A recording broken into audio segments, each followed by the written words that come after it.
Hello? Tom? No, this is his father, Toby Latimer. Oh, Toby. Hello, it's Susan. Susan Cartwright. Ah, Susan, how are you? Fine. Well, actually, Toby, I'm not fine. I've got Charles in bed with a dicky tummy. Oh, dear. He went for one of his frightful curries this lunchtime, and now he's got terrible tummy pains. Surprise, surprise. It was a restaurant highly recommended by one of my patients. Well, actually, he owns it. It's his own fault, Toby. If one must eat that sort of thing, one can't expect to come away unscathed. Absolutely right. Is Tom there? Yeah, no, I'm afraid he's not, and I've no idea where he is. Oh, dear. Tom's not there. Oh, Lord. Well, would you like me to come over and see him? Who? Charles? Oh, no, he'll be all right. I've given him something to flush it out. He's on call this evening, and one of his patients has severe abdominal pains. We were hoping Tom could stand in. Yeah, well, he's probably out on the town with Madeline. Oh. Well, Charles will just have to go then. You'd better get dressed, darling. Toby thinks Tom's out with Madeline. No. It serves him right, Toby. Charles is under the misconception that the more squalid the restaurant, the better the food. And I wouldn't mind, but I made him a lovely meal this evening, and he couldn't touch it. A beautiful beef in Guinness casserole. It sounds delicious. Anyway, would Charles like me to go over? Oh, no, Toby, we couldn't drag you out. Hang on, I'll ask Charles. Darling, Toby's very kindly offering to go and see Mrs. Davis. Have a word with him. Toby? Look, this is awfully kind of you. Oh, that's all right, my dear boy. I haven't done a home visit in years. Actually, be quite a novelty. In Harley Street, the mountain comes to Mohammed, so to speak. Yeah. Well, look, I really do appreciate this. I've been telling Tom for ages that we ought to use an emergency deputizing service, but he simply won't hear of it. Yes, I've been telling him the same thing. Anyway, it'll be absolutely fascinating to get back to the grassroots. Now then, where is the dear lady? Well, it's a Mrs. Davies. Mrs. Davies? 243. 243. Serendip House. Serendip House? Where on earth is that? It's on the Bellevue estate. Did you say the Bellevue estate, Charles? Yes. But that's Mugger country. Well, it is a little bit on the rough side, but if you wear your stethoscope, you should be all right. The locals have a sort of primeval respect for doctors. And, you know, smile a lot to show you're friendly. Yeah, smiling is my speciality. I get paid a great deal of money for it. Yes. Well, I got this message about 10 minutes ago. It sounds like appendicitis, but knowing the lady's husband could well be a cracked rib. Bye.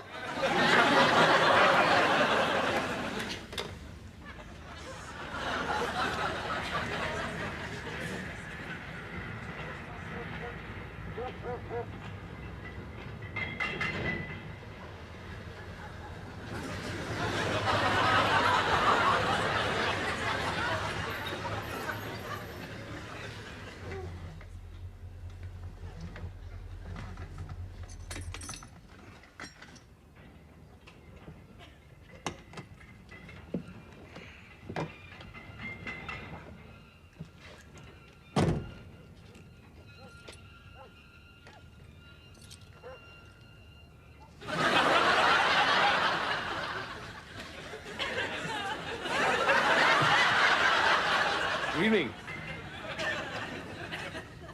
I'm a doctor.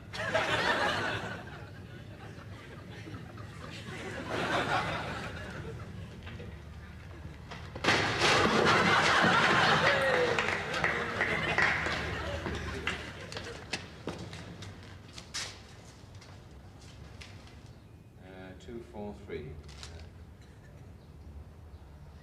10th floor.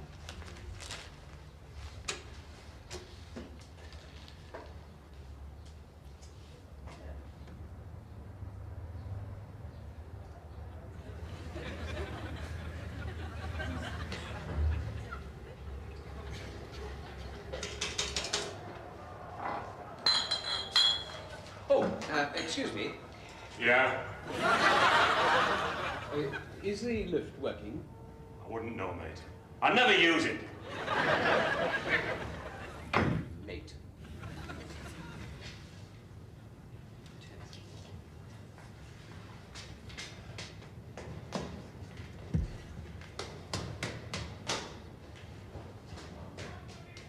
Hang around that place again, and I'll give you a right belting. You touch me and my brother will break your leg. Oh, yeah? Even more.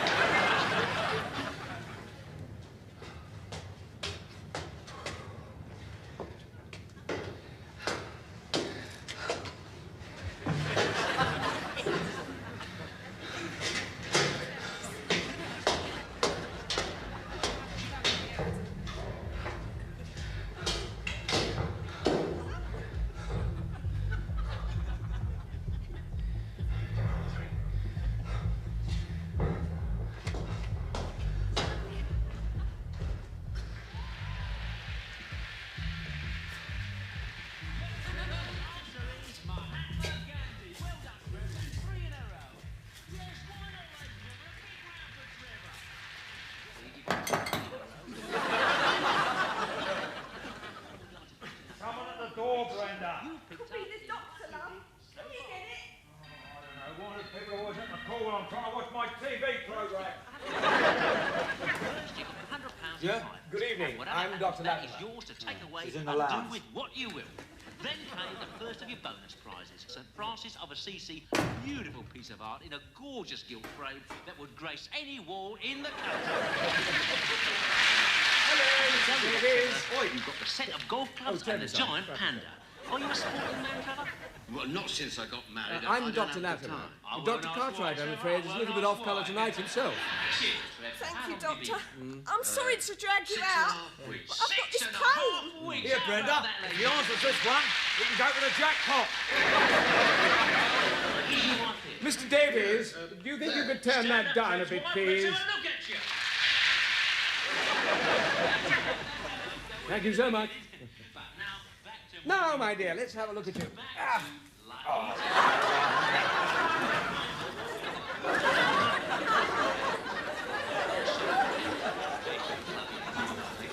Now, can you tell me exactly where the pain is? Just here. There. Oh, do leave it out, Brenda. I rather think you've got appendicitis, Mrs. Davies. I shall have to move you to hospital. Have you got a telephone, Mr. Davies? Mr. Davies, have you got a telephone? Yeah. Down the street, on the corner. It's probably been vandalised by now. No, love. It was working earlier on when I went out to ring for Dr. Cartwright. That's going to be your best bet, Doctor.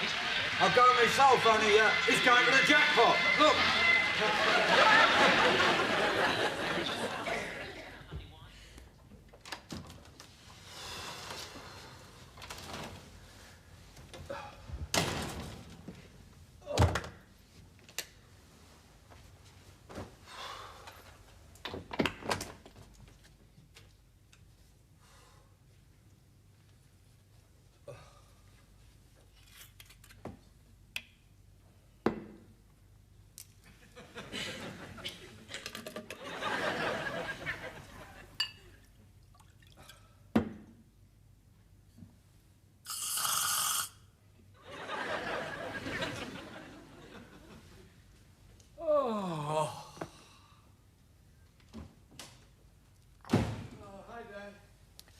Hello, Tom. Yeah. Have I had one hell of a day?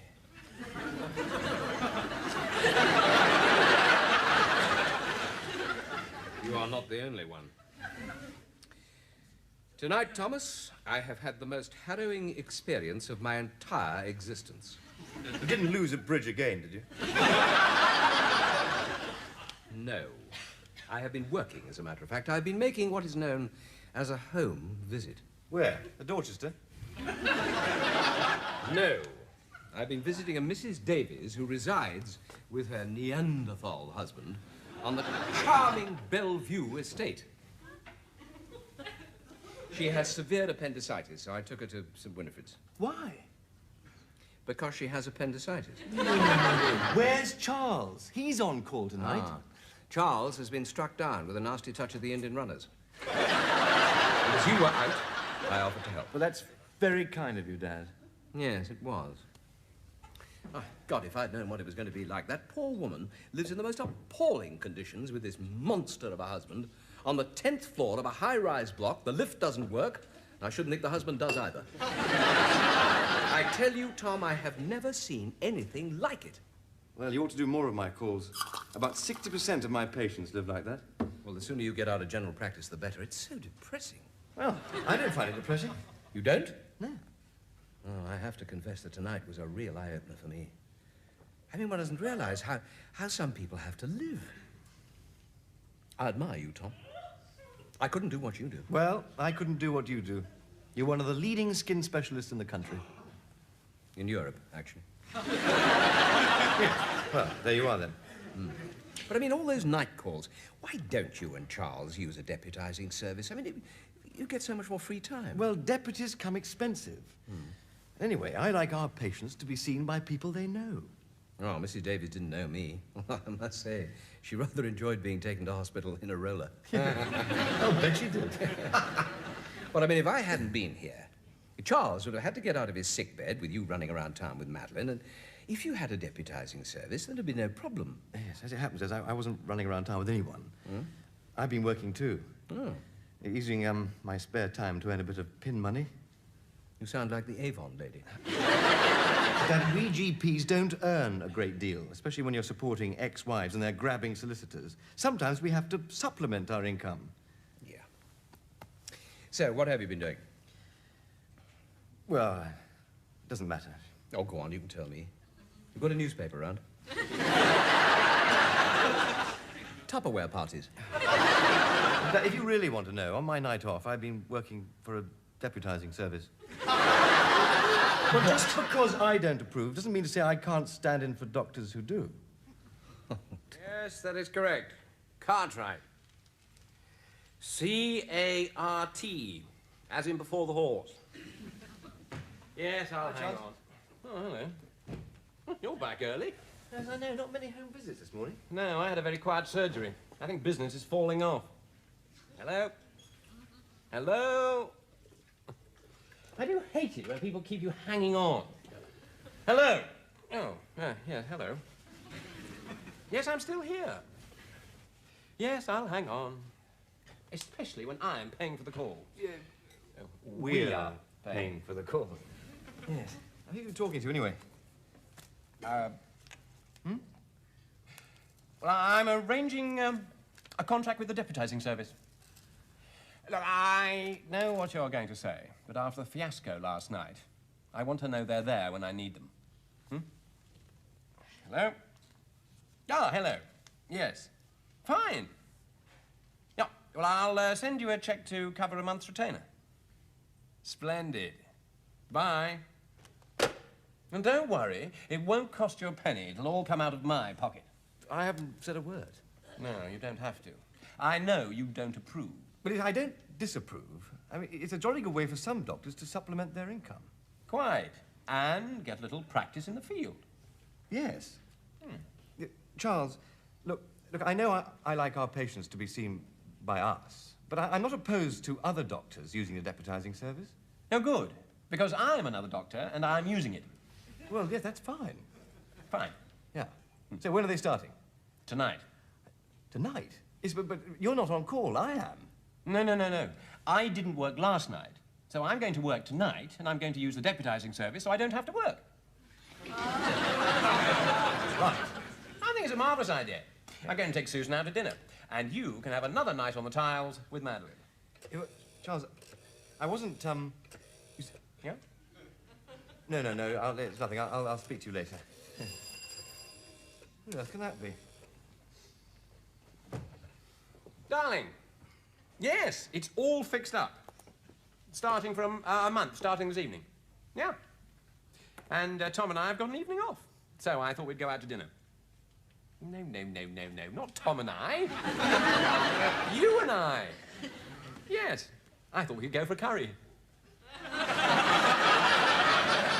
Just my joke. See you tonight. Bye. Charles, this is Mr. Bennett. He's the fire prevention officer. Apparently there's some trouble with the wall. What wall? You know, the wall that Helen had built.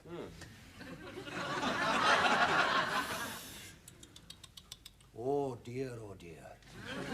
That wall has got to come down, sir. Why? I mean, it's just a bricked-up door. Oh, no, sir. There is a bricked-up fire exit in contravention of the conditions of the fire certificate, issued in accordance with the Fire Precautions Non-Certified Regulations of 1976. Statutory Instruments 1976, number 2010. To be perfectly honest, Mr. Bennett, we didn't realise it was a fire exit. Well, it is, and that wall has got to come down, sir. Yeah, but Mr. Bennett, if there is a fire, surely people can leave by this door. Yeah. Oh, dear, oh, dear. The fire might be emanating from here, sir. Poor little lady sitting here, smoke, fire, panic, looks for escape, sees a door, rushes for sanctuary. Poof, straight into a brick wall. It's not only unpleasant, sir, but it's highly irregular. That wall has got to come down. I think he's right, Tom. Well, you can tell that to the person who put the ruddy thing up. My ex-wife.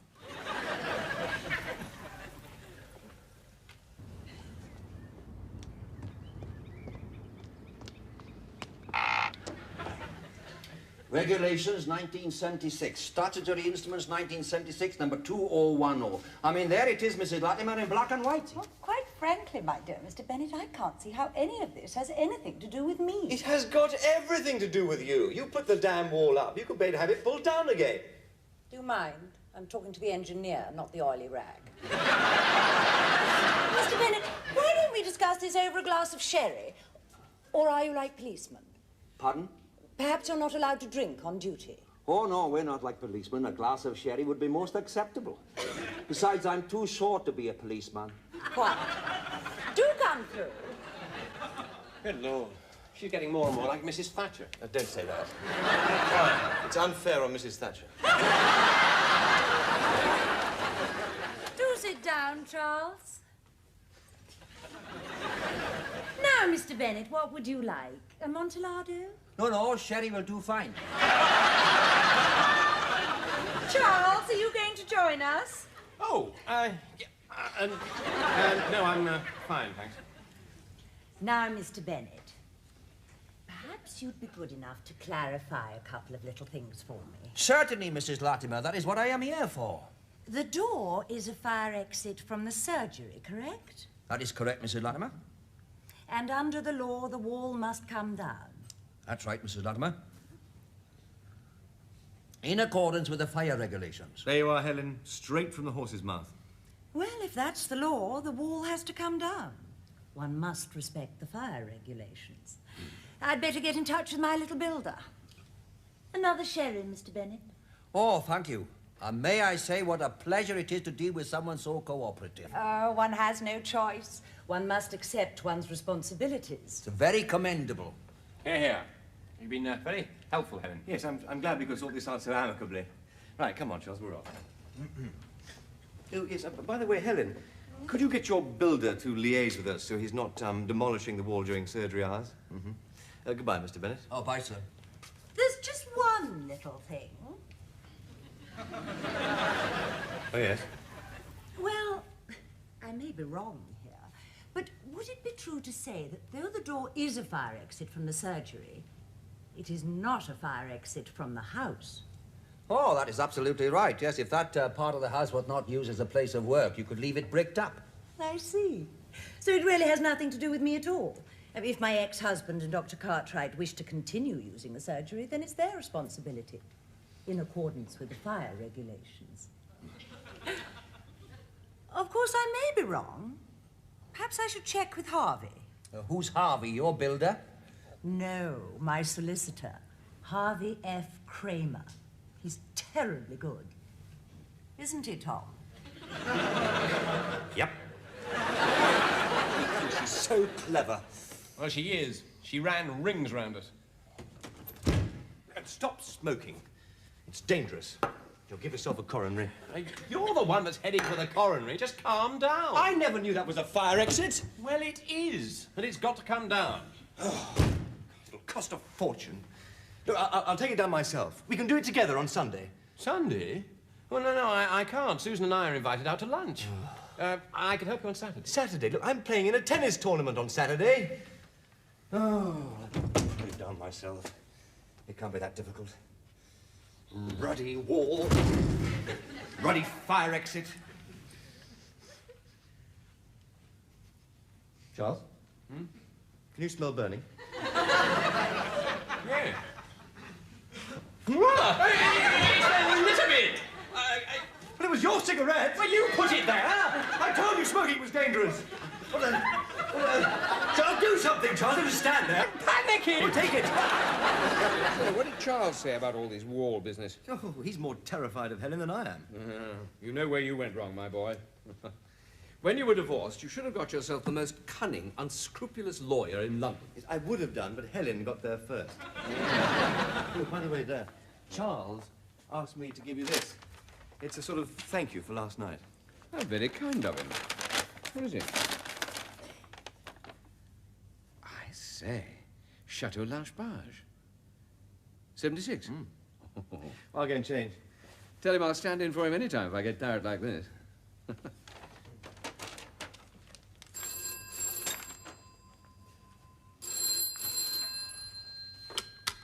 Hello? Yep. Oh, Tom Latimer. Yep. Yep. Yeah, all right. Hang on a minute. I'll ask him. Tom? Yeah? It's the deputizing service. They realize you're not on duty tonight, but one of the relief doctors has gone ill, and could you stand in? Yeah, why not? Hello? Right. Yep. Okay, thanks. I don't believe it. What? Which one of our own patients? I'm standing in for Charles. Well, maybe you'll get a bottle of claret.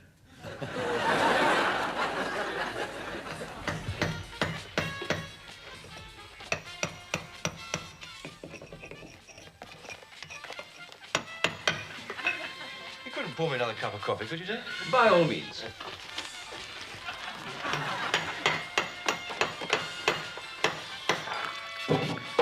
Fancy having a go? In a word, no. You see, I'm not a builder. I'm a builder's mate. Well, it's jolly nice of you to come and keep me company. That's all right. That's what we mates are for.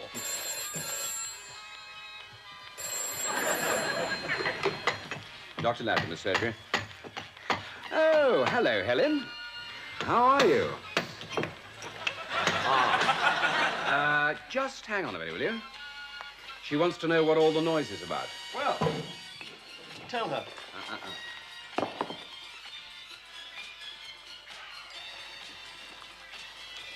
Hello, Helen. What is that frightful noise coming from your surgery? Oh, I'm terribly sorry. Dad, turn the radio down, will you? The music's disturbing Helen. I mean the banging. Oh, that. I'm knocking the wall down in accordance with fire regulations. But what about the mess? Oh, no, don't worry about that. I've got dust sheets all over the surgery. I'm talking about my side. Yes, good idea.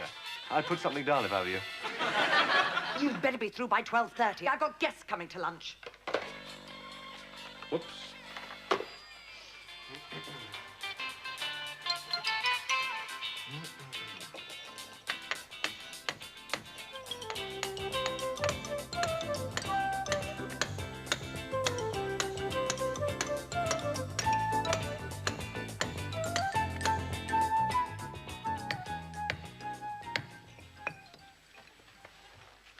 Are you sure you should have started in the middle? I'm doing rather well.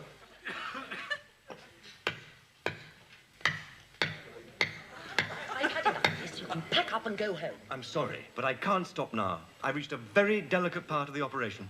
It's ridiculous taking on something like this. You should have called in an expert. Nonsense. Look, I've got guests for lunch, and we are not going to eat with this racket going on. I'm sorry, but it's got to be done. Stop to this. Harvey? Harvey? Will you come and deal with Tom? Bloody Harvey.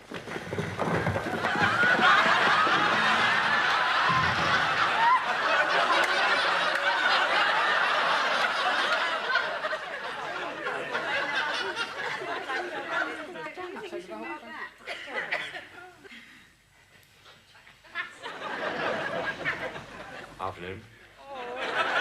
Harvey!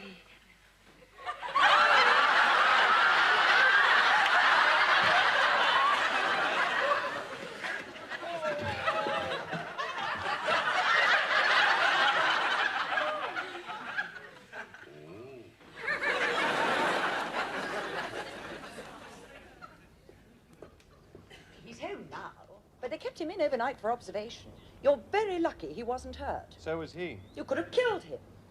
You realize you ruined my lunch party, to say nothing of the damage. I've been to the insurance people and everything's under control. Good.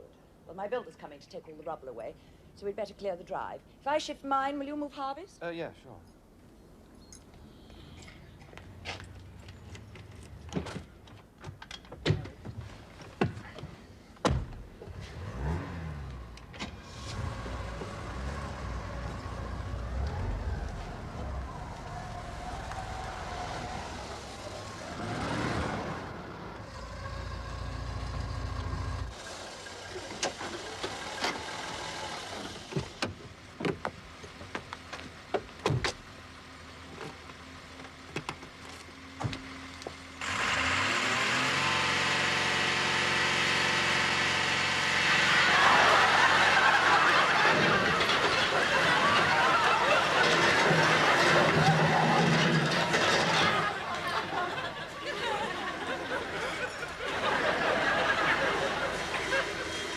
Honestly, Dad, if I'd parked the car 2 feet further back, bingo, I'd have been squashed.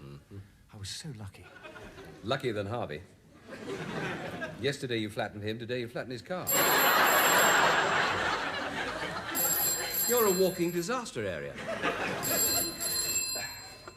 Hello? Oh, yes.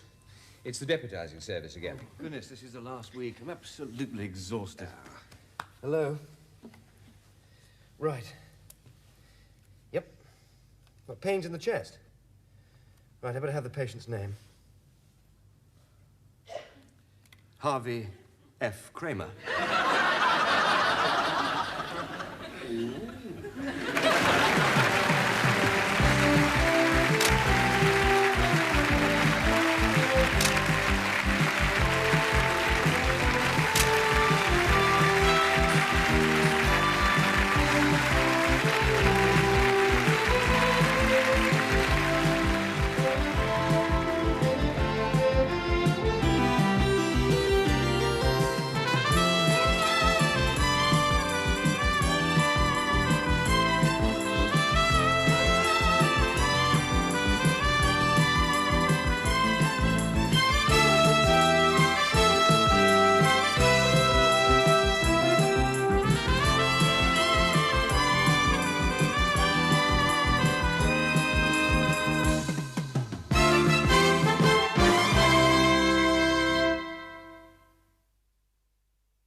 Hello?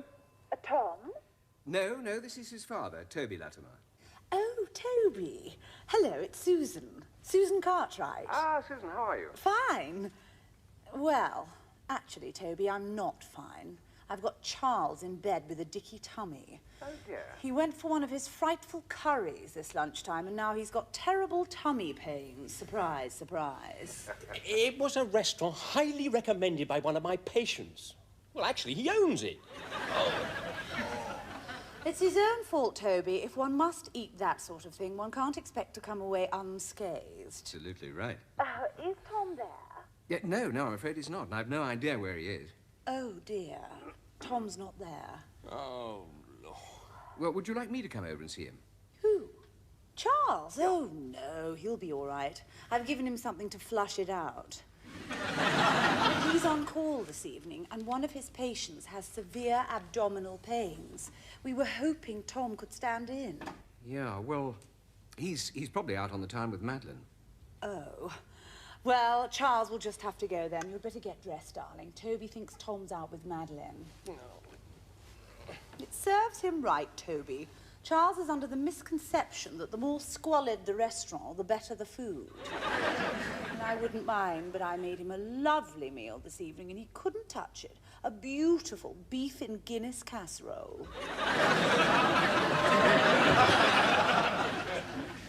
It sounds delicious. Anyway, would Charles like me to go over? Oh, no, Toby, we couldn't drag you out. Hang on, I'll ask Charles. Darling, Toby's very kindly offering to go and see Mrs. Davis. Have a word with him. Toby? Look, this is awfully kind of you. Oh, that's all right, my dear boy. I haven't done a home visit in years. Actually, be quite a novelty. In Harley Street, the mountain comes